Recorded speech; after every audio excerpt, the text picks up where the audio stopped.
Hey YouTube, League turnover, back to Great League, Open Great League. Psychic Cup is on if you, for some reason, want to play Psychic Cup. I put out 6 teams, including the ones that I got in the 2600 range with, so go check those out. Otherwise, we are looking at Great League teams here. Top 20 rankings, not much has changed. These are sort of the new rankings for the season with the move updates. As you can see, because Noctowl just kind of got nerfed into the ground, Metacham, despite a Psychic nerf, is actually number 1 now. Also because there's less Noctowl, you also have Lickitung up to number 3 because less just like normal typing walls for it, and that's kind of why that jumped up. And then everyone is kind of sold on Gligar. I am as well. I think just with the basically Wing Attack, Air Lace, and Dig all got buffed in the last like few seasons. So Gligar is pretty good. And then yeah, the rest of the meta, some of the stuff we've seen before, Glaring Stunfisk, Sableye. Some stuff rised up because of the Air Lace nerf like Mantine. And Mandibuzz. I got Mandibuzz 1 and 2. I'm thinking Mandibuzz is actually going to be pretty strong compared to like this meta. It's got a lot of actually interesting matchups, so I'm going to go over that team in a second. But here are 2 teams from earlier in the season that worked. I think it's important to actually showcase this season teams because obviously there's no point of looking past if like Noctowl was nerfed. So this is one I used during the first week. Gligar, Metacham, Aesanslash, meta, right? Gligar, biggest weakness is going to be Ice. You have Aesanslash to deal with that. Metacham just Metacham, right? Number 1 rank for a reason. Bulk, Aesanslash's main weakness is fighting. You can have Gligar with Wing Attack, Air Lace to deal with that. So just all around a pretty safe team, pretty meta team. Has bulk and Metacham, and Gligar is actually decently bulky. Hard hitting, Gligar with Dig, Aesanslash with Drill Run, Metacham with Counter and Psychic and stuff like that, right? So it's just pretty easy team to put together. Same with number 2. Well, Skeletor is kind of an interesting one. So Swampert Lickitung, I think, is the core you're focused on here. I put on Skeletor just because like if Swampert's gonna be super weak to grass, it's just an easy team build, right? Skeletor just very, very interesting to me. Again, Incinerate, I hate 5-turn fast moves, but a Ghost Fire in a meta that is dominated by like Aesanslash and Metacham, stuff like that, is a sneaky strong Pokemon. I mean, I think once it gets like a better community move in the future, it will be even better. So you can just do like Swampert, like you don't need to do Skeletor, just kind of for fun.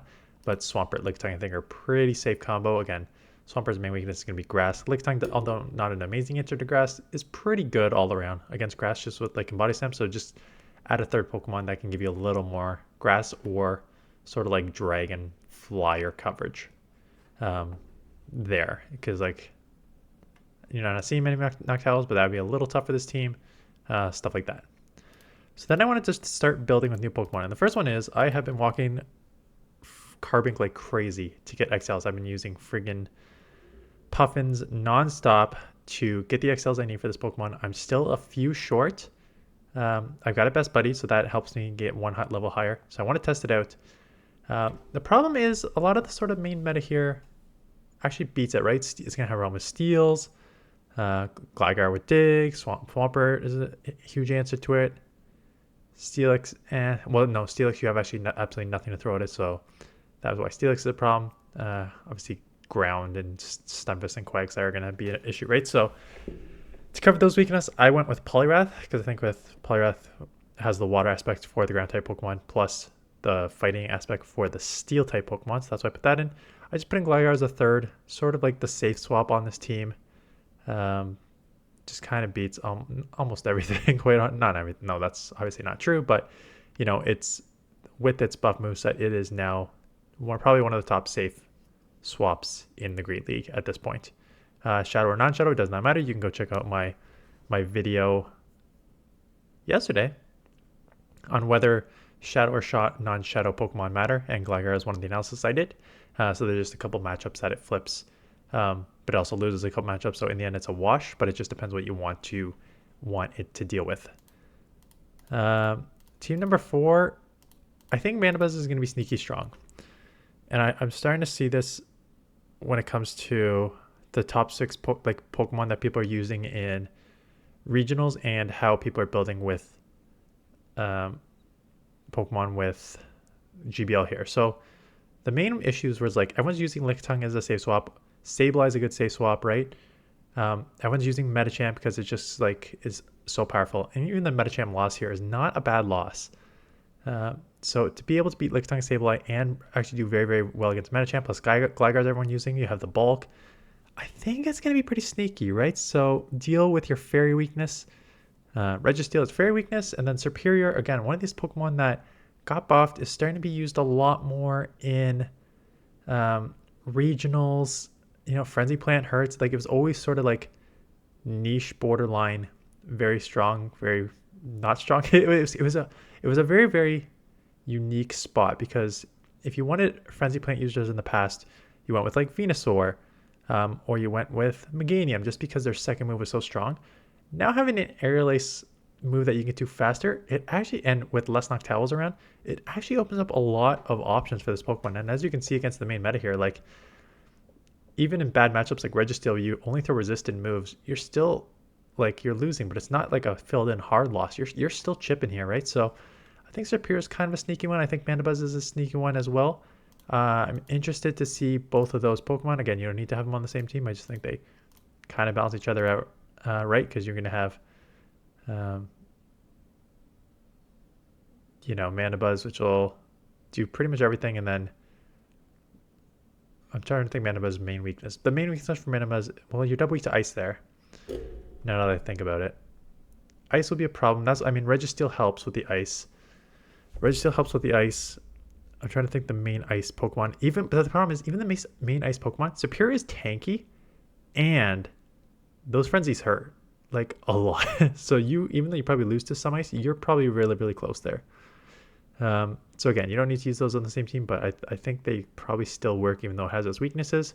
Speak about a team that's double weak.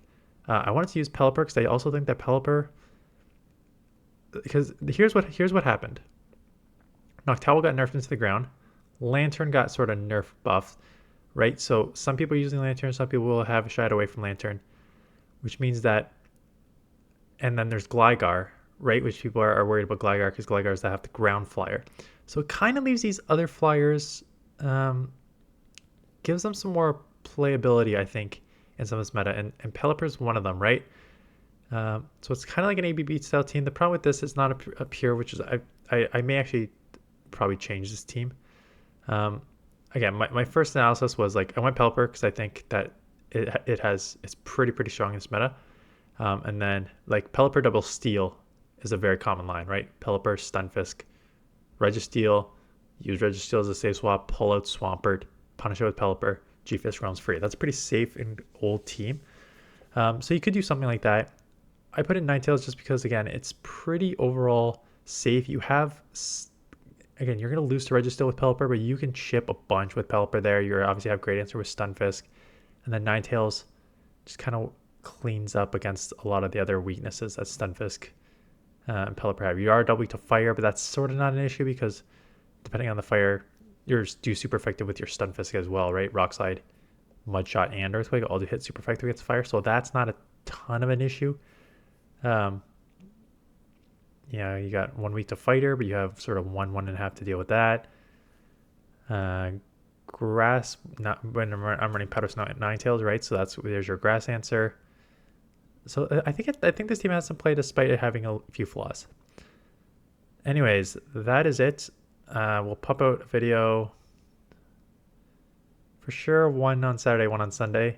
That's all I'm going to commit to for the weekend. And then we'll test out Pokemon and grind. Like I said, I'm at like 2600-ish right now. Heading into today, I'm going to wait for league turnover at 4 p.m. today because I'm sick of Psychic Cup. And then we'll showcase some teams this week. Probably try hard teams. We're 4 weeks in now. People are, I think, starting their grind. Leaderboards are out. Stuff like that. So that is it. Thanks for watching. Hope you have a good weekend. There's a community day this weekend. Charger bug, doesn't really matter, right? Maybe I can do that video as well on this weekend. Doing actually, because it's not Charger bug. Charger bug actually gets an increase as the second evolution. It's the third evolution that doesn't do much. Maybe I'll do that this weekend. I'll do one Great League team and then that analysis on Saturday as well. Anyways, that's it. Thanks for watching. See you guys in the next one.